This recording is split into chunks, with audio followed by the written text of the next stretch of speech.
এই দেখো, আজকে আমি শেয়ার করব যে আমার জন্মদিনের দিনে আমি সকাল থেকে কি করছিলাম। তো এই যে সকালে প্রথমে ঘুম থেকে উঠে স্নান সেরে নতুন জামা পরে আমি একটু মন্দিরে যাচ্ছিলাম। আর নতুন জামাটি কিন্তু আমার না, এটা কিন্তু মায়ের জামা ছিল, আর মা আমাকে এটা বলেছিল যে পরতে। আমার কাছে যেহেতু সেভাবে ইন্ডিয়ান ওয়্যার নতুন কিছু ছিল না, আর মন্দিরে আসছিলাম, তাই মা বললো যে মায়ের এই নতুন কুর্তিটা যেন আমি পরি। আর মায়ের জামা পরে মন্দিরে আসবো, এর চেয়ে আর ভালো কি হতে পারে বলুন তো। তো আমাদের বাড়ির পাশে যে হনুমান মন্দিরটা আছে, তো ওখানেই চলে এসেছিলাম, যেহেতু দিনটাও মঙ্গলবার ছিল। তাই মা বললো যে বজরংবলির পুজো দিয়ে আসতে।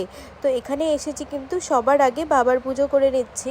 এই যে বাবার মাথায় জল ঢেলে ভালো করে আগে পুজোটা সেরে নিচ্ছিলাম। আমি আসি না, তবে মাই আসে, আর যেহেতু মা আসতে পারেনি তাই সেই জন্য আমি এসেছি। এই প্রথম জানেন তো, আমি দেখলাম এইভাবে মন্দিরে খালি আছে, আর আমি না খুব ভালোভাবে পুজোটা সেরে নিতে পারলাম। তো বাবার পুজো সেরে নিয়ে এখানে আমি বজরংবলির পুজো করতে চলে গিয়েছিলাম। আমার সব মনস্কামনা জানিয়ে বজরংবলির কাছে আবারও ভালো করে পুজো দিয়ে দিলাম। তো পুজো তো শেষ হয়ে গিয়েছিল, তো বসে বসে আমি আরও কিছুক্ষণ সময় একটু কাটাচ্ছিলাম। আসলে মনটা না খুব শান্তি লাগছিল এরকমভাবে মন্দিরে বসে বসে। তো এরপর একে একে গণপতি বাবার কাছে পুজো করে, তারপরে লক্ষ্মী মাকেও ফুল দিয়ে ভালো করে পুজো করে মনস্কামনা জানিয়ে মন্দিরে একটু গোল গোল করে ঘুরে নিলাম।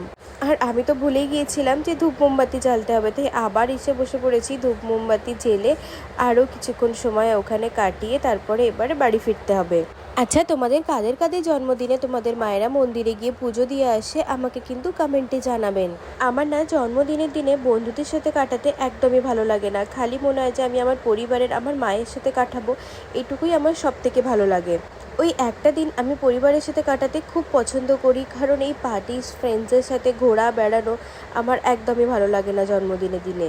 তো এখানে বাইরে বেরিয়ে এসে আমি গোমাতার সাথে একটু কথা বলে নিচ্ছিলাম যে মা, আমি তোমাকে যদি একটু ছুঁয়ে প্রণাম করি, তুমি আবার আমাকে শিং দিয়ে গোতাবে না তো? আর প্রথম যখন জিজ্ঞেস করছিলাম তখন জানেন পুরো মাথা নাড়ছিল। তো আমি এখানে গোমাতাকে প্রণাম করে নিয়েছি, আর এই যে এখানে একটু বেরিয়েছিলাম শ্যাডোর জন্য কিছু গিফট কিনবো বলে। তো এসে একটা শপে আমার এত সুন্দর সুন্দর কফি মাগগুলো পছন্দ হচ্ছিলো, আর এই পিঙ্ক কালারের কফি মাগটা কি সুন্দর দেখতে, আমার তো এত ভালো লাগছিলো এগুলো। তো যাই হোক, গিফট নেওয়া হয়ে গেছে, আর বিকালবেলা এই যে আবারও সেজে গুজে আমি কেক কাটতে বসে পড়েছি।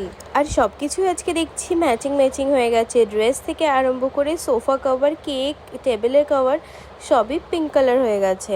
এই দেখো, আমি তো খেয়ালই করিনি মায়ের ম্যাক্সিটাও কিন্তু পিঙ্ক কালারের হয়ে গেছে। আজকে কি হচ্ছে আমার সাথে?